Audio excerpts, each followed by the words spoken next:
Good evening, guys. Welcome to my report. So let's tackle about electrical systems, basics, and distribution. So this report is explore the fundamentals of electrical systems, covering essential concepts and practical applications. So this report is stepping stones towards a deeper understanding of how electricity powers our lives. First is electrical system basics. So, an electrical system consists of a network of components used to generate and transmit distribution electricity. It typically includes power sources, transmission lines, transformers, electrical device, or equipment. So, here are the components and concept of electrical system. So, first is ang power generation. So, ang power generation is siya ang main source sa no, not na main source. Pero ang siya ang isa sa source sa electrical energy. So nasa type sa power generation. So, nasa sa thermal power. This power is using fossil fuels or nuclear energy that burn to produce steam, which drive turbines connected to generators. So example ani is mga ulin, no. So sa pagkaman is next one is hydroelectric power. So ang hydroelectric power is like falls ganun sa mga water flows na mag-generate siya electricity. So next is the renewable energy. So renewable energy is windmills, solar panels, and natural processes that can be used as sources of generate powers. So second is transmission. So once electricity is generated, it needs to transmit it over a long distance. This is done using high voltage transmission lines to reduce energy. So siya high voltage transmission which is nag-carry siya og mga high voltages, which is sa lagyo gani siya sa lagyo siya nga lugar, madala niya ba without heat loss sa wires. So second is transmission lines. So these are the large overhead cables that carry electricity from power plants to substations, sometimes across vast distance. Amari siya is carry siya o power plants, substations. So ang substation, this facilities transform the voltage of electricity up or down or more efficient transmission or distribution to home and businesses. So a substation is more agmoni siya ang itong transformer dili day. No, that's transformers. So transformers. So transformers are devices used to change the voltage of electricity. So transformers usually is makita nato siya sa not usually, pero hindi natin siya makita sa mga poste with kanang mag-distribute kay mga current. So transformer device to use change voltage of set up transformer, increase voltage of efficient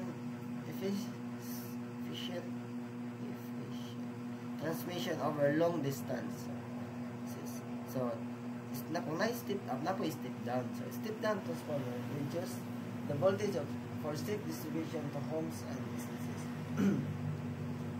Kung na-transformer na panglagyo, na po siya katong nag-reduce siya gani para applicable sa itong mga appliances sa itong life.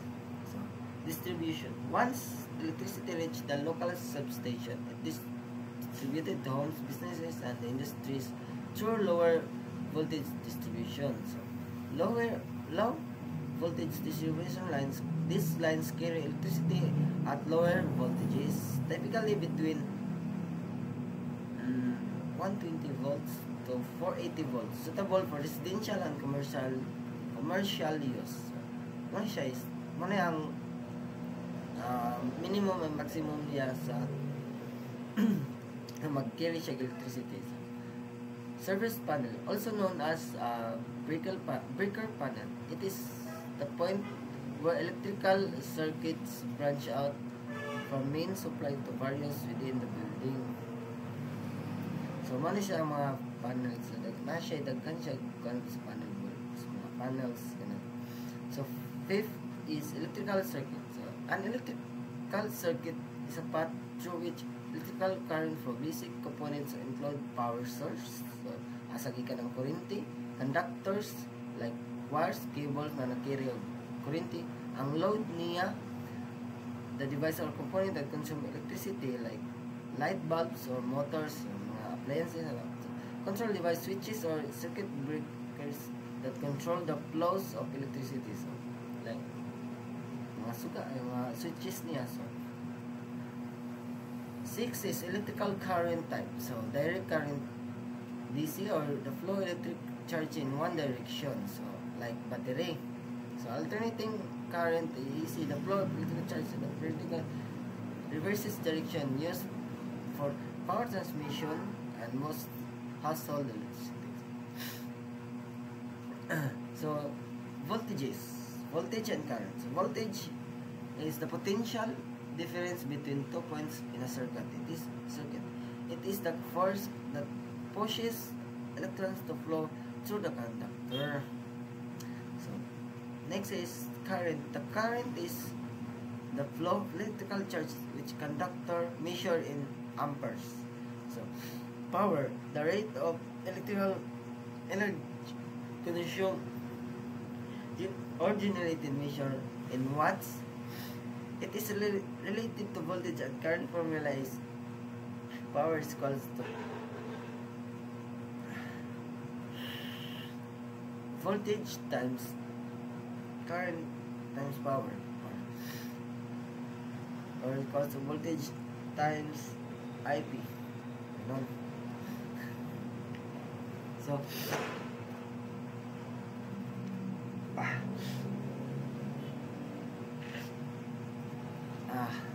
so number 8 is resistance. Resistance is the opposition to the flow of electrical current. So, measured in ohms, all conductors offered some resistance, and total resistance in circuit determines how much current will flow for a given voltage. So, number 10 is electrical power factor. The power factor is measure of how efficiently the electrical power is being used in AC circuit. It is the ratio of real power, usable power to apparent power, total power, or a low power factor indicates that more energy is wasted. Renewable energy integrations. The growing use of renewable energy sources like wind and solar power is having a major impact on electricity. The sources introduce variability into grid. An advanced grid system are needed to manage supply and demand effectively. Renewable, so muna to siya. So, muna siya ang summary sa electrical system basics. So, electrical circuits is electrical circuit provide a path of electricity kung asa siya dapat mag-flow like mag-flow, mag-transfer ang electrical para mag-abot sa mabot siya sa itong mga devices. Second is components of a circuit. The key of components includes power source, a load device, and conductors, and conductors wires to complete the flow. So, power source, a load, and conductors. So, understanding circuit diagrams. Diagram. Diagram illustrates the connection between components and simplifying visual understanding of the circuit. So for example, is this one.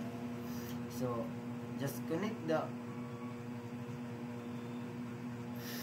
conductor in here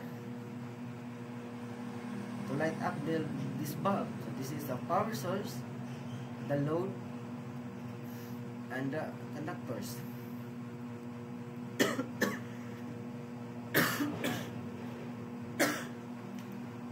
So this is load calculation. So I can explain this one because I'm not major on this electrical system. So, wiring types. So wiring types, we have Romex cable. So Romex cable is a common type of wiring consisting insulated wires bundled together in a sheet, suitable for residential and commercial applications. Conduit wiring. So conduit wiring uses rigid or flexible tubing to protect wires from damage, offering enhancing durability, flexibility for various installations. So like PVC, something like that. So rigid metal conduit, some like flexible metal conduit, and non-metallic tubing. So, safety considerations. So, properly sizing and installing wiring is crucial for safety, preventing overloads and ensuring longevity for electrical system. So, dili jud ta magpataka o kanang utang o taka o pare sa mga wires, especially mga fan or mga light bulbs. Tapos gagmay gatong wires gamiton, so masunog yun na siya. Dahil din sila masunog yun siya. So this is the type of wires. So na siya thin wires, billing wire, THW billing wire, TW billing wire. So pure flex NM wire, flat cord wire, speaker wire, royal cord wire. So telephone wires. So electrical distribution system. So natakil naman nato ito gani ang basic system na sa distribution system. So ang distribution nasa ito logabok power generation. So electricity generated at power plants and transmitted over high voltage line to distribute substation. So ano siya, transformer reduce the high voltage to step here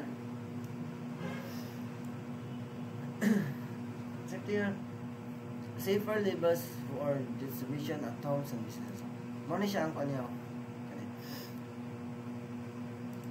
Gagawin mo ka ito naman, di ko?